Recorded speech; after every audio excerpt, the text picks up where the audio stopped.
Good morning everyone, welcome back to my channel. So I didn't change anything. I walked past it a couple times throughout the day and I actually didn't change a thing. The only thing I added were these two pieces of red fabric. If you remember rightly, when I folded it at the end of the video, I saw an opportunity to have a few more bits and pieces come down on the top section that will sit on top of the postcards. So I thought I'll just add a little bit more of that dark red. So what I want to do in this video is add some lace now. I haven't started stitching anything. I'm sort of just still feeling my way a little bit, and I know I want to get some of this gorgeous lace in. So I might get my smaller scissors. I might just trim, I don't know where to cut. Trim that off of there, and maybe it gets cut down even more, or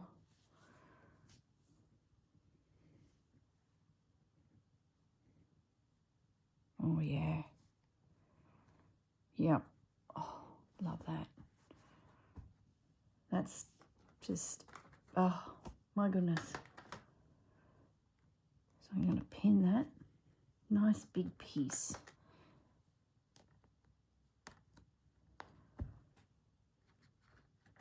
I haven't yet glued that little piece of card down over here as well.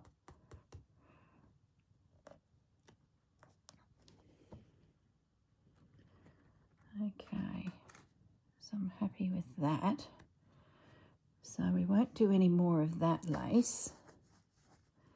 We've already done that lace. I know I've got those sleeves in amongst my, this is an unusual piece too.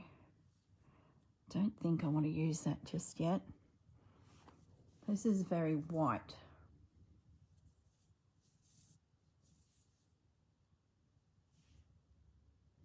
No, not yet. This little guy. He's got potential to be, no. No, I sort of like that real creamy, oh yeah, some of this.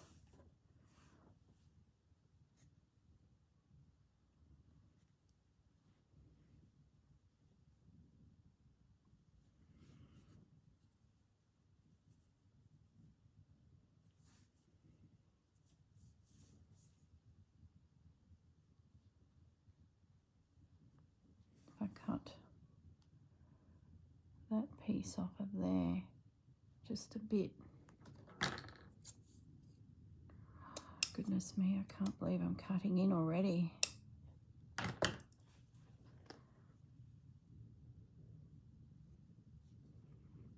Just drifting through there, I think. I like that.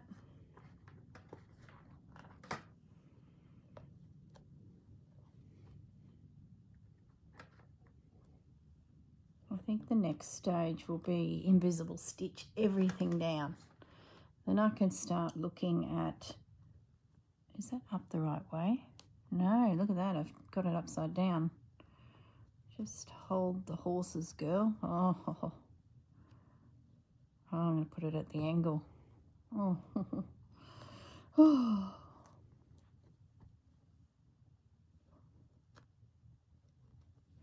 If I remember rightly, that was one of the viewpoints right there.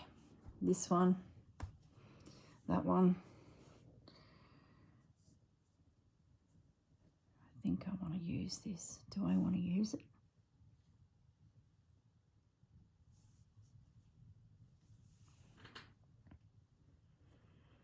So beautiful. You see what I'm doing?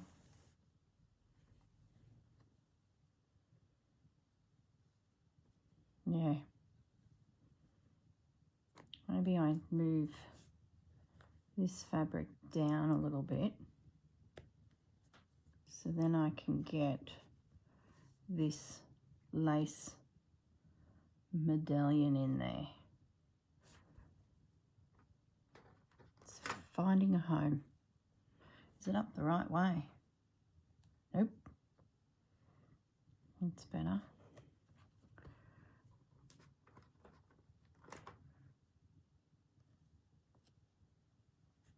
Okay, so we've now got a home for that piece.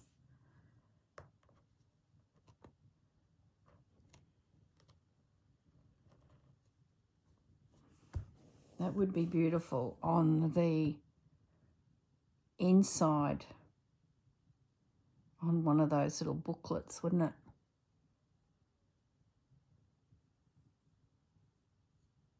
I do like it there, but I sort of like that whole little scene. Leave it there for now. Can always take it off. So this piece, this is old too.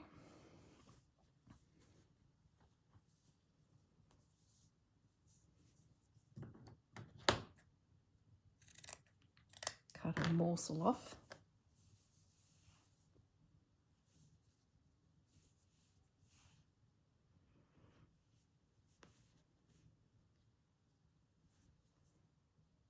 It's like folded over, is it? Is that a double edge there? Can that be opened up? I think that is. That feels really thick, as if they've folded. Let's have a little looky. Yeah, we can make this piece of lace a little bit bigger. Well, no, it's two pieces that have been joined together, I think. Well, let's take them apart.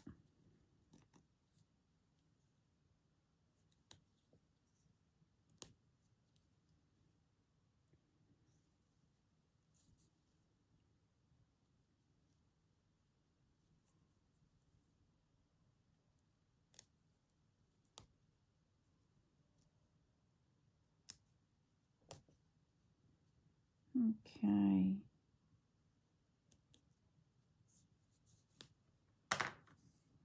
So a little piece there, that's folded over as well. So that could be, so we've got a tiny little bit there.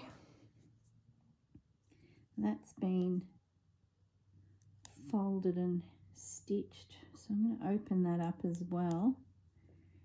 It's only, you know, 1/4 of an inch, but that little bit of 1/4 of an inch, we might as well have it nice and flat.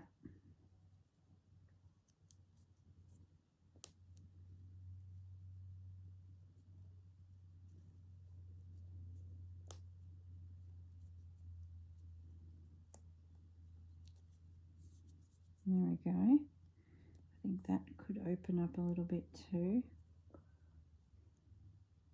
A few little stitches in there.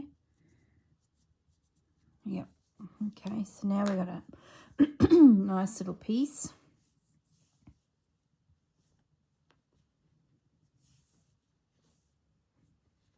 I like things sort of going up and down and across, and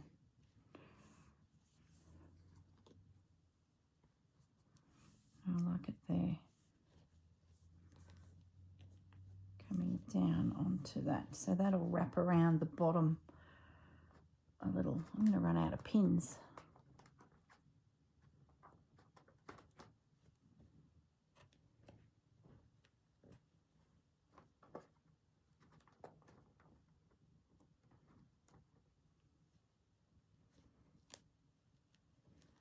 Okay.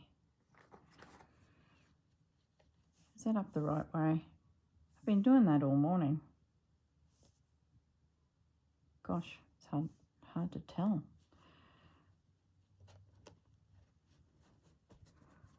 Okay, now what's left?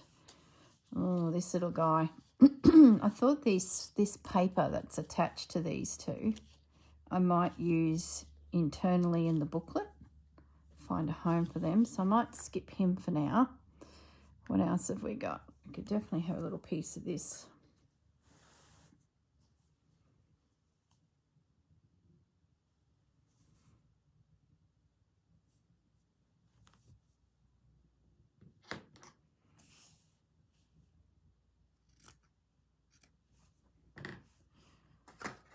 Some pins.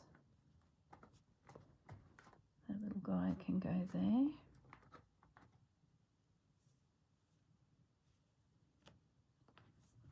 least I can take the postcards out, lay this panel out, and at a glance sort of enjoy, you know, where I was and what I picked up where. Like, it really is a lovely way to showcase your journey. There's a few textile artists out there that they'll get maps of where they've been, and they'll add glue and paper to the maps to make them sort of a, I lost that pin. I dropped it as I moved my hands through. They'll put glue and stitches and things onto the paper so that it becomes quite laminated, and then add fabrics and stitching and as they go about their journey. I just think that's a great idea. This little piece I've only got a little bit of. So I might just add that into there.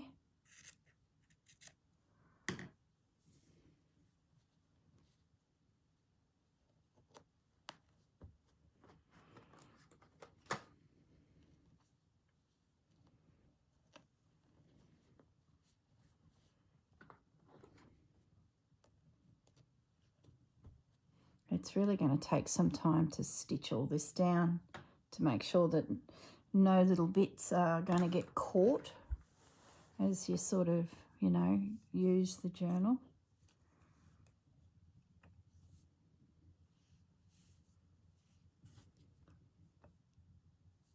I'll just put a little piece of that up in here.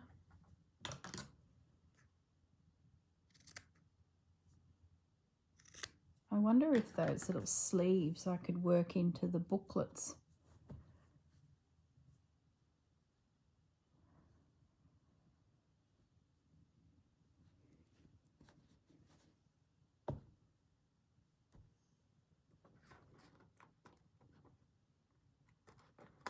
Just thinking out aloud.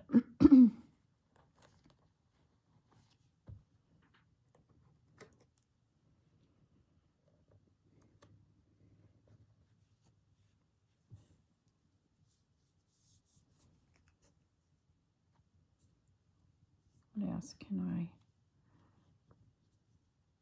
save all those for the booklet? This here is a bit of a common lace. I'll just add a piece of that to pop up there, or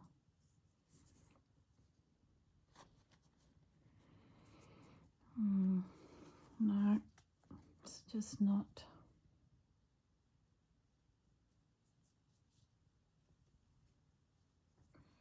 Sort of like the feel of this little piece here.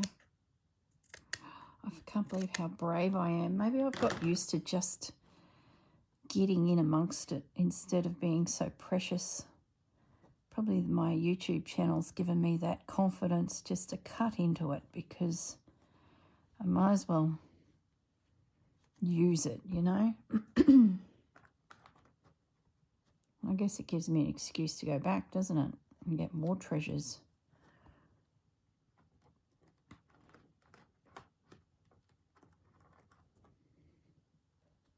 Yeah, I'm happy with that. There's a pin under there. Let's try and utilise that pin to do a few things. Okay. Now, oops. Now I've got a thread caught in the arm of the camera stand, which is going to rock it.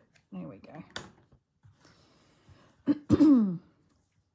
Let's have a look at the piece as if it was on my desk to be folded out. Let's flip it over again.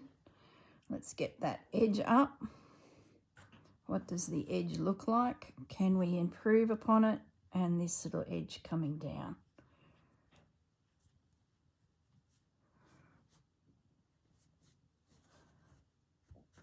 Oh, I like that.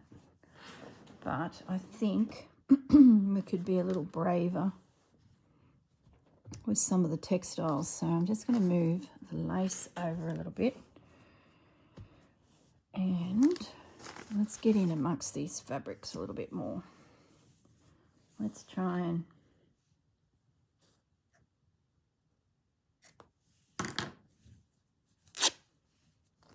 peek them through.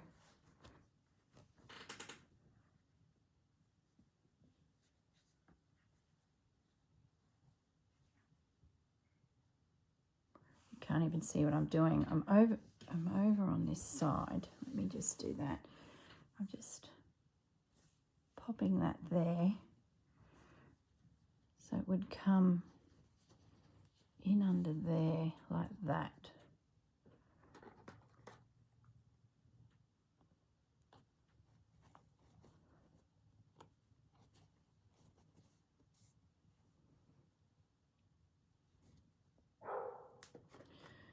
There's Pepper and Bandit.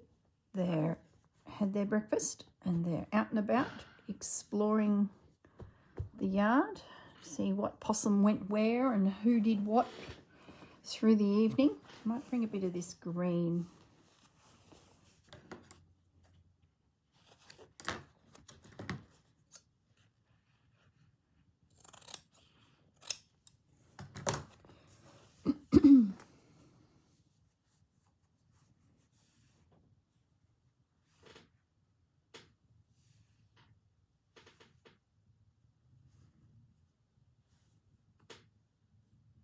Don't know if I like that bit. When I cut it off, I was looking at that little flower there.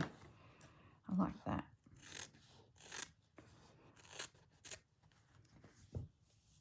Just felt like that was really sweet.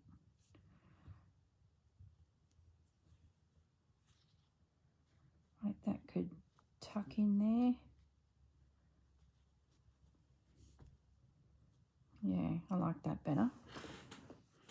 And then maybe I can bring a little bit of lace in as well. I haven't used any of that lace.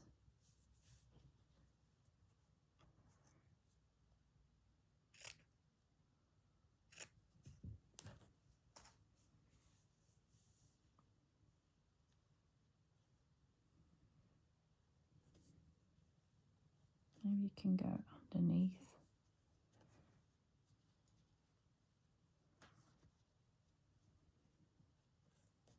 Like so. Like you could really overthink this.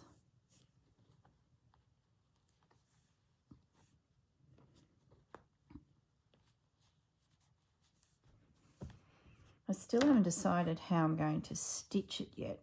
If it'll be camphor style stitching where I go over and over and over, or it'll be just an overcast stitch. Try not to let my stitches overpower the fabrics. I don't know.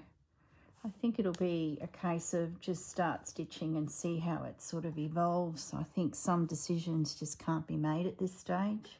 You've sort of got to look at your piece and sort of just see what it feel like doing. And a lot of it can be how you feel too on the day you're stitching. Sometimes you just want simple stitching. Sometimes you want to do a little bit more fussy stuff.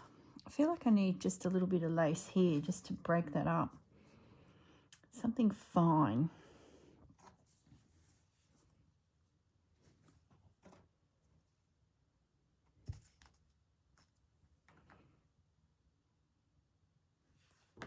Just a little.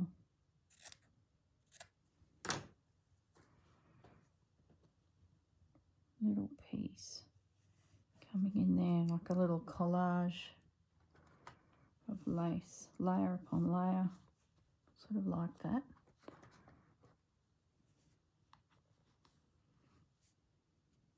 I need something there. Not going to notice that.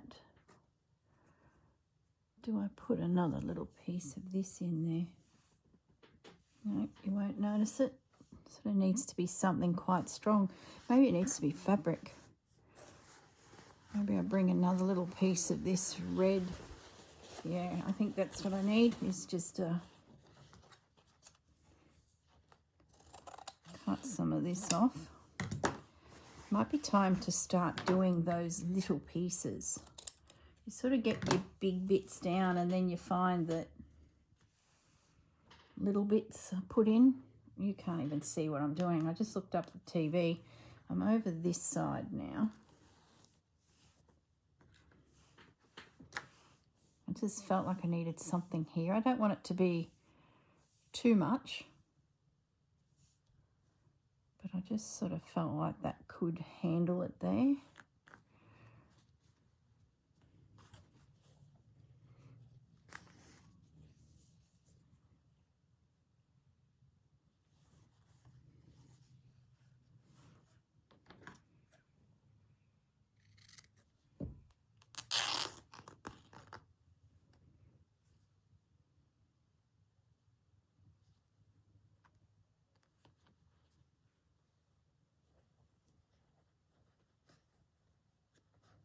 Gone quiet, concentrating.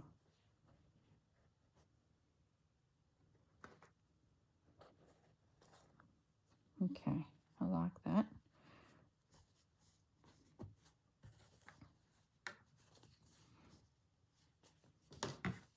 I'll just put a couple more of these little guys around just to fill in.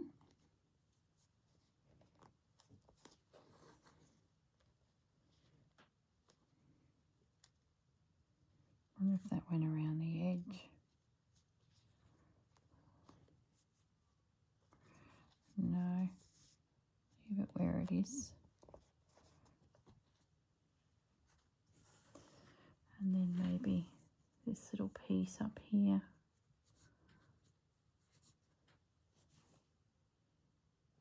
Yeah, I sort of feel like it's drifting through, so with a little bit of continuity.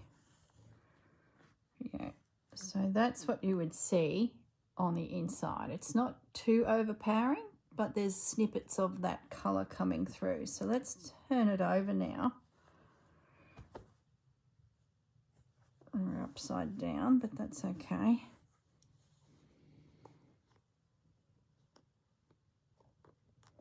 Let's try and spin it. I'm running out of pins. I'm going to have to do some stitching to get some pins back, I think.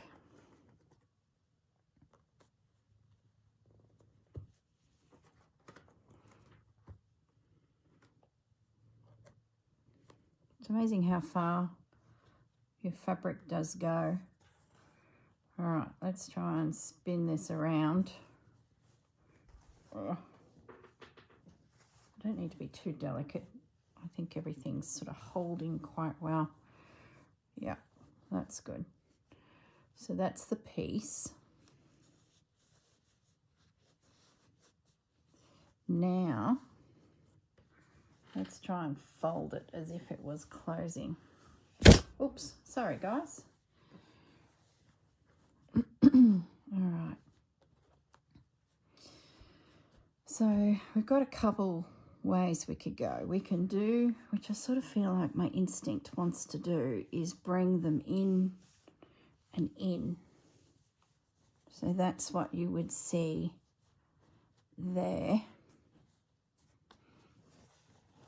And there's an opportunity that could be tied here.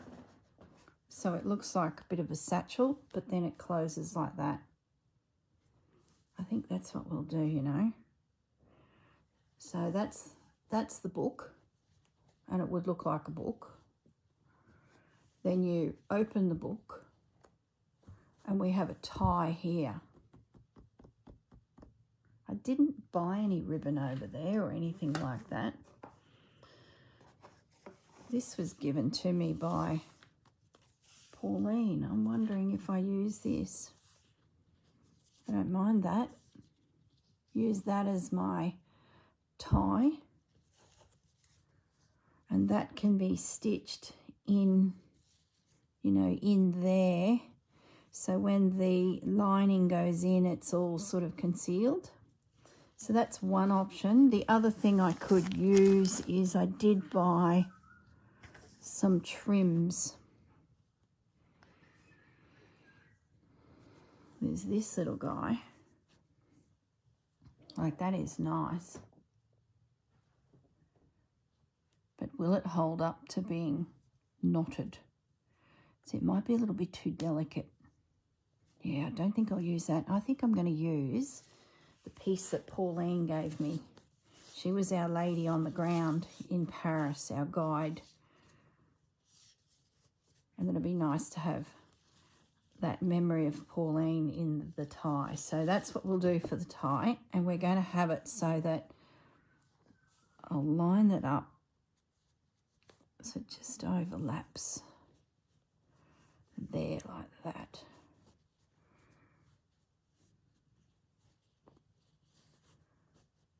Oh, yeah. Oh, really happy with that. And I could still add more. I can still slide some little morsels of lace in around the place.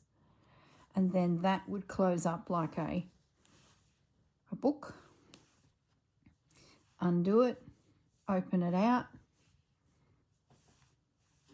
We'll stitch down here to create those pockets so that the postcards will actually stay. This wrap will be free flowing, I believe. And then on the inside, I've got a pin there. On the inside, once I've got all of those fabrics stitched down, oh goodness me, that pin's just catching through everything. Yeah. Once it's all stitched in here, what I think I might do, I think this fabric, it would be gorgeous, but it's so thin that the postcards could rip it. I think it would destroy the fabric. So what I'm thinking is I'll cut a piece of this fabric, and I've got plenty of it, so I might as well be, luxurious with it. And I'm going to lay that on the inside. So that'll be the internal lining of the piece. And the postcards will slide on that really well. It'll hide my stitching, and then I can go through and invisible stitch all of this together, and that will be the internal of the piece. So that's the plan. That's a definite. All right. So, oh gee, I love that fabric. I know it's probably only a sheet. Like, it feels like a sheet off of a bed. But the pattern and the colours and, oh, yummy. Look at the stain. Hate to think what that is.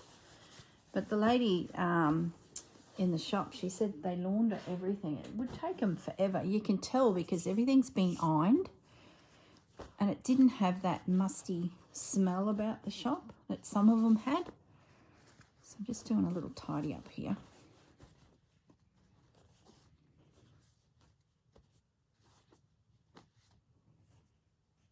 I could even add a piece of that. We'll see. I'm sure there'll be more added, but let's just get a start on getting it stitched down. So I'm just going to get all my treasures nice and safe. Let's just take a moment.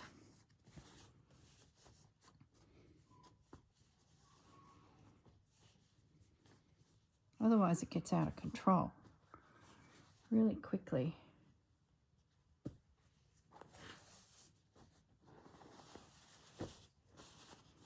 Right. I have my tassels too, but I'm not sure yet how I would work them into this project. Definitely not the green or the blue, but maybe. I don't know. Not convinced that they sort of suit what I'm trying to do here. All right, we've got a bit of law and order happening, so let's turn this piece over. And I need to work my way through the entire piece. See, here's a piece that was given to me by Pauline. She gave us that little gift bag.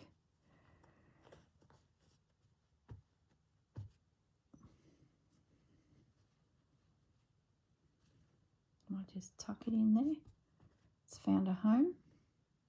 It's not antique, but it means something. Who knows?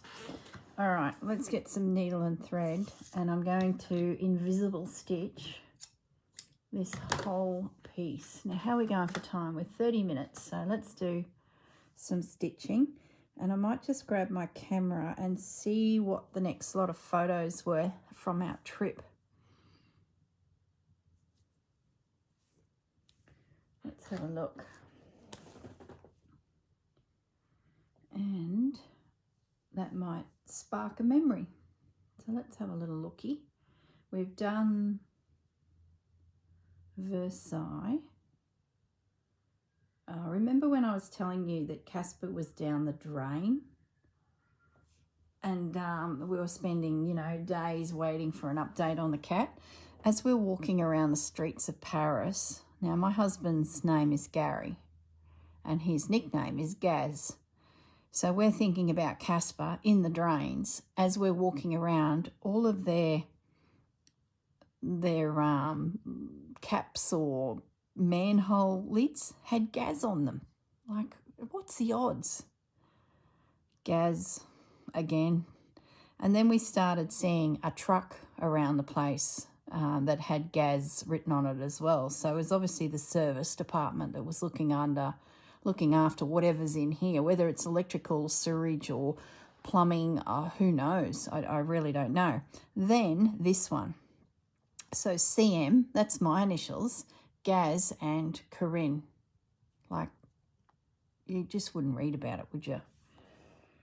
So what have I got here? Okay, so this is a photo of the original palace, or the walls of the palace, that as you walk across this bridge, you see that. And those turrets, see the shape of them? That's the classic sign. It is on one of those postcards as well. So that's the original Paris. That was a little island in the middle of the river. And that's where the Paris city as we know it today started. And in there is the chapel that we went to. You can see the many, many bridges going over the river. In there is the chapel that we went to. There we go. Sainte-Chapelle. And the windows are all stained glass. So you can't really see it there, but up through those little indents is just stained glass. It was just beautiful. So at the end of this video, I will put the videos I took as I entered the different levels of the chapel, showing that stained glass. Like, look at that. It's got a Gothic feel to the architecture of this particular place. And Notre Dame's not far. So that's the roof of the chapel. That's all painted. And you can see some of the stained glass peeking through. Look at that. Imagine how vibrant that looked in real life. So you go into the main part of the chapel, then you go up some stairs into the top section, and that's where the glass really, really comes into play. Like, look at all that. Beautiful. So that's where the altar was, and they've got some artifacts there from digging sites around. You can see the paint's worn off. It's all chipped away. So it was all hand painted. There we go. Now I'm starting to go, that's the little video I'll put at the end. That's me coming out of the top of the stairs, and I just pan the camera up and you can see just the sheer amount of glass. And each one of those panels is a story from the Bible. There was a tour group standing next to me in the crowd from the Viking tour group. They're pretty famous for having those riverboat tours. And she was chatting to about 4 ladies, and I could sort of hear what she was saying. So I sort of hung around her for a few minutes just to get a bit of a feel for what was in front of me, because we didn't actually have a tour here. We were just visiting. And that's when I realised that each one of those panels of glass was actually a section of the Bible, the Old Testament. So when I started then looking, like, look at it. When I started looking, I found, due to this lady, where Genesis is. And I think it's these photos here, yeah. So on the bottom corner on the one side, you've got the story of creation. So each one of these circles is the story of creation. And as you moved along, it was like reading a book. And then I spotted the story. See, this is where Adam and Eve were given clothing after they took the apple from the tree. And look, here we've got, look at that. That's the ark, 2 by 2. So each circle was literally a section of the Bible. And because it was the Old Testament, a lot of it was all the king's stories as you sort of work your way around. So it was a bit tricky to sort of pick distinguishing sections of the Bible. But this little corner that I was at was really simple. You could just see that he was creating trees here, the land, animals. Adam and Eve came along. So there's Adam and Eve. And then as you wove your eyes higher, like, where's that picture there? So down this bottom corner, that's the start of it. So you would read it from picture to picture to picture, and then jump up. There's Adam and Eve. And then you jump up another line again. That's when the clothing came into the story. And then you would have, there, I believe they would be Cain and Abel. And then you've got the ark at the very top. It was just spectacular. It was like reading the Bible in glass. Now, the other thing I wanted to show you is, if I can get a good photo, you'd probably be thinking, how did they get the glass to look so unique? As in, when you cut a piece of glass and you do a piece of stained glass, you've got your big black edge, or your lead, which is what they used then. But see how that looks like fabric? So what they did is they then painted the glass. So that would be a piece of pale pink glass, just a section put in, and then they've come along with paint and painted the actual glass. Isn't that incredible? So when they came to faces, they'd have a pale blue piece of glass put in there. You can see the lead going around it. Then they paint the face on. So when you started looking, see, look, you can see where they made this plant by painting in those shadows and lines. Just incredible. See up in here, there's shapes painted in that blue. I don't know if you can see it easily. See that there? See that there? Absolutely incredible. Absolutely incredible. There was one section where I spotted all these flowers. Like, look at the green on that, a piece of plain green glass, and then they've painted over the top. The muscles on the legs. So there's just a piece of glass painted. Incredible. Nearby, we went to a museum. I believe it was Cluny was the museum, and they had some of these pieces. Look at the birds. The duck. It looks like a ram. There's a face. Looks like a camel's head. Incredible. Absolutely incredible. So, oh yeah, there's some more examples of painting in that blue. But when we got to the museum, which was nearby, some of this glass was down low, so I could actually look at it like it was right in front of my face, where that glass was up in the ceiling. So we've left the chapel now, and we're on our way to the museum, and we just passed this amazing structure. This is a water fountain, no longer working, but just incredible. Now I'm in the museum looking at some of the textiles and things, but we'll talk about that another day, because that brings me to the tapestries, the Lady and the Unicorn, which will be something I'll show you in the next video. Incredible.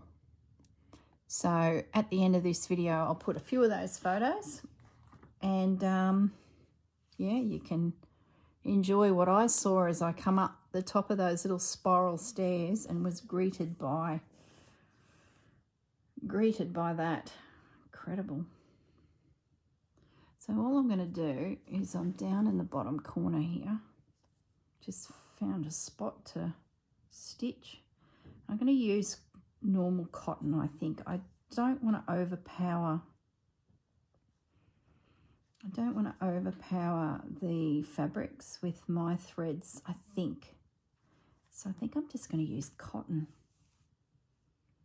and just overcast stitch all of these little patches down so that they don't fray and can handle being touched.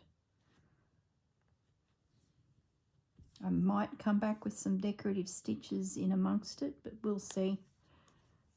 It's really just a case now of getting it tacked down. Some areas I might use an invisible stitch, some I might show my stitch. Just going to go with the flow and see what happens. Got hours of stitching here. Got a pin in under there. Let's get him out.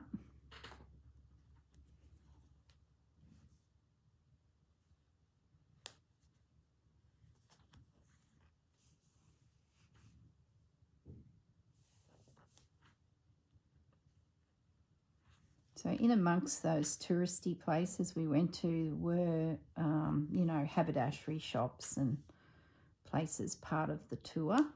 I wasn't really sure where I was half the time, so whether I'd ever be able to find them again, who knows. I'm just going to go back to that edge. I've stitched along that piece there, but I'm just going to go along this edge, I think, and secure that lace just with a little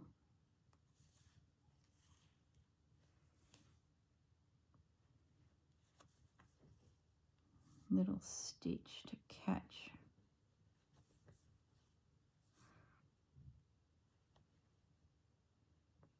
It down.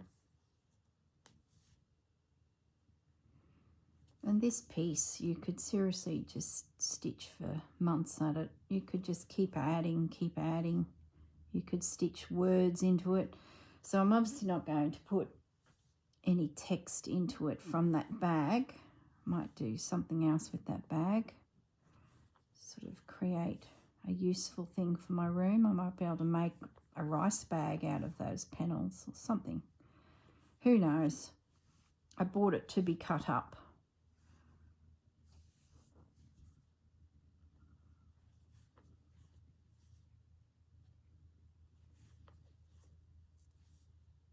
This is just invisible stitch to catch that lace without it all falling off. Slowly work my way through the whole panel.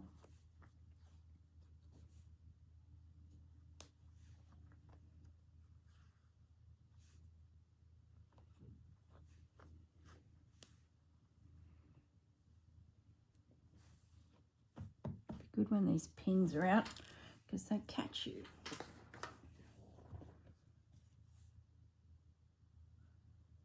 I've got visitors coming over today. Bandit's litter mate Bruce and his mum Lynn is coming over. So we're having a puppy play date, and Lynn's a really good cook, so she is making Vietnamese rolls, Vietnamese wraps, so should be really yummy. And she's got some prawns, so we're going to have a bit of a sit around and a bit of a catch up, and while the puppy dogs play. and they'll run around like idiots. They'll get into all sorts of mischief, and then they should sleep well. So Pepper and Bruce will be playing, and Bandit, and she has a pup by the name of Sky. They're all Australian Shepherds, so they'll be having a play. And then old Maddock is coming as well. He's what we call a red heeler, so you're probably familiar with blue heelers for all those in the UK and in America.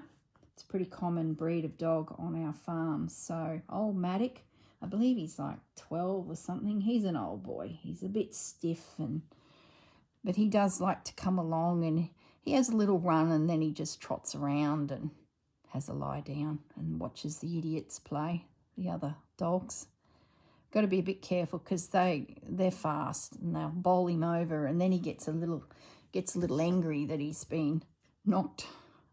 So he's the boss mutt. So I'm just going to put that pin there. So I'm lifting the pins that are currently there. Now, I started here with that invisible stitch, so I'm sort of a bit out of whack. Let's just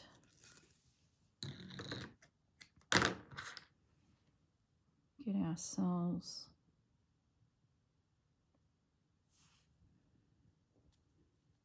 rethreaded.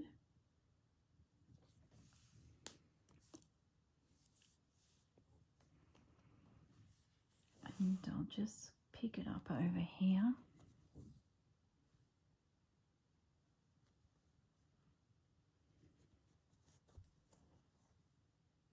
We've had a few showers of rain, but that rain seems to be gone, and the sky is really blue, which tells me that any clouds that were around, keeping a little bit of the warmth against the earth, is gone. And I would say we are in for some cold weather. My poor dad, he's still farming, and he had some beans planted because he does small crops and sells the produce locally and keeps him busy. Anyway, he had his beans planted, and they were really looking good. And then out of the blue, a frosty morning came, and they all got burnt. And then another frosty morning, and that finished them off. And then it was pretty much gone. It warmed up a little bit. Still autumn weather, but he got hit with these two really cold, out of the blue winter mornings, and it wiped all his beans out. He was so disappointed. But then in amongst all that, he grows acres and acres of onions. We've been not only dairy farmers, small crops farmers, but onions and pumpkins have been the two big staple crops for our family ever since I can remember. So he still plants his onions. Anyway, he's got his onions planted the week prior to this bean frost coming, and he irrigated them, I think twice, he said. Then the frost hit, and then that wiped out the beans. But the next day they started talking about showers of rain, which he said you can't win. The showers of rain is great for the onions, which were just starting to peek through the soil. So to have a day or so of light rain would just be perfect. But in the process of getting that light rain, it ruined the beans. So you can't win, can you? I don't know how farmers keep their sanity. You're at the mercy of the climate. So I'm just working my way here through this lace. Might just zoom in. I'm still thinking I'm going to stay with just normal thread, because I love how you're not seeing where I am in this. You know, my stitching, it is just little stitches of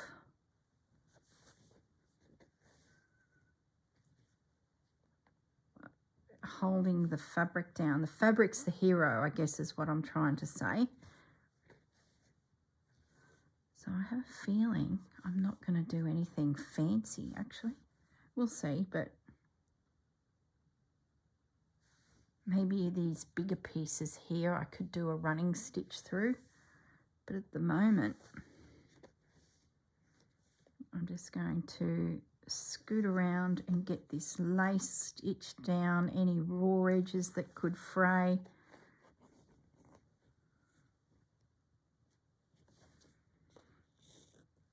It's going to take a while, but that's okay. So I'm not sure what tomorrow's video will be, because we will be starting to get our next prompt for the Roxy Creations. Now, I missed a prompt while I was away. It was tree and bird's nest, which coincidentally I had already done. So I was like, great, I've already done that. So I'm not sure what day this video will fall on. So whether the next video is all about the Roxy Journal of Stitchery down the garden path, or I'm back tomorrow and I just continue on working on this piece. So the Roxy projects will be popping up here and there. I am working on the behind the scenes on another Sashiko Japanese project, but I don't think you're going to see that till later in the year. We'll see. I think I've fallen down the rabbit hole of France. And there is hours of stitching here. I sort of like that I don't have to think too much. I'm just using this cotton to secure everything. And it's going to take a while because I want all those little edges on that lace nice and secure so that it doesn't get damaged.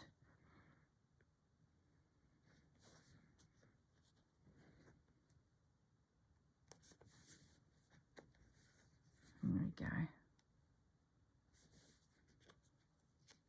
Lovely. Just work my way down here until I run out of thread.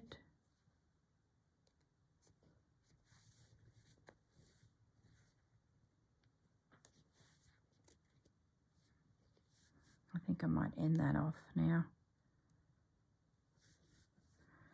I really need to go and do a little bit of housework. Spend all day doing needlework. I better go and do some basic cleaning because I think Glenn wants to use my kitchen to prepare the last few elements to the dish. So I should probably go and tidy up a little, give her plenty of space. So let's end that off.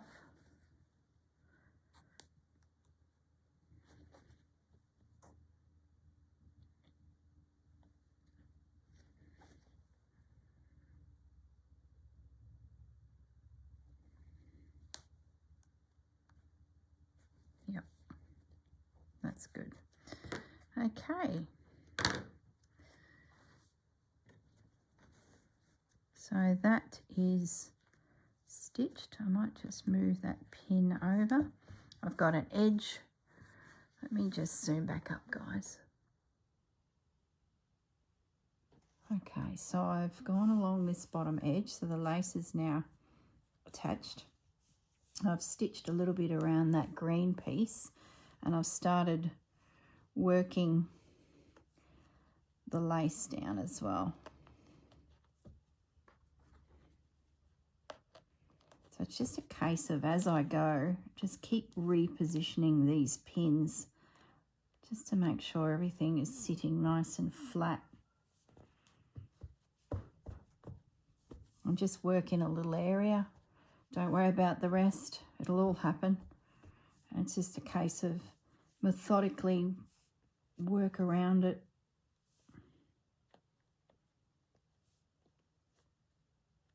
Getting everything nice and secure. Lovely. Oh, just like little vignettes there, like you just look down into that little piece. Oh, I'm really happy with it. Okay, guys, I'm going to leave you alone now, and I better go do some housework and enjoy the rest of your day. I'm going to play with puppy dogs for the rest of my day. And then I can settle down to some stitching this afternoon. I'm pretty much ready just to grab my cotton and go. Look, I've already lost my needle. What did I do with it then? I must have popped it back in my... Oh, don't go through the old fabric, girl. Just pop that there. No, I'm never going to see it. Let's pop that up there. So that's pretty much ready for me to go and sit down and relax and do some stitching. All right, guys. Yep, happy with that. I'm just looking up at my TV screen to see the overall piece, and yeah, oh, yum. The memories. All right, everyone, I will leave you alone and have a lovely day. Bye for now.